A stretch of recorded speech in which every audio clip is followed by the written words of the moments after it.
Televidente, nel momento ng aki pomira ko Minister Dr. Anders Arthur Dowers mesta presente na Warnos Costa, edifício novo, renova, pasina e mira com o sistema de segurança de câmara está trabalhando.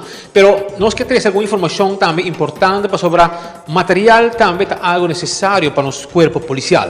Anto ave nós estamos presente na garagem corte que nós mira veículo ng novo, anto veículo ng clapa subicaya.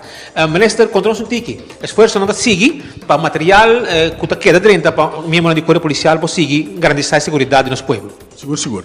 Sempre dá speed que nós estamos em processo de comprar diferente material novo para o policial, tem um percurso na caminha, e nós estamos a mirar algum auto. Que também tem quadro de cooperação com nós também com a Hospitality Foundation, também que a nós apone polícia disponível e há fundo especial para isso aqui.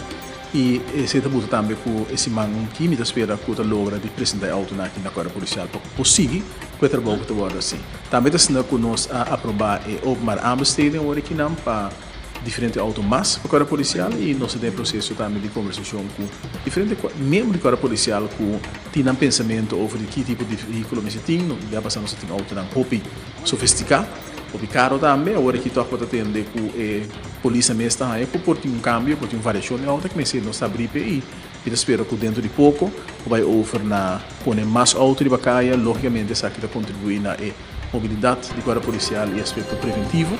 Pero nós não é isso e não há nenhum ele pensa que para sobra que um auto quebrar polícia não vai para sobra no momento que você quer como sobra também um auto com não tem marca de polícia vai bem importar que a polícia está movendo e no momento que você atua você comete pifia que não vai deter.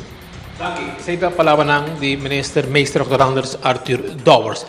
Durante nosso noticiero, vamos a mucho más información, mucho más imagen de todo lo que este material extra o cuerpo policial lo goza de para garantizar la seguridad de nuestra comunidad. El camarógrafo Cornel Jaun, Nelson Andrade para Telenoticia.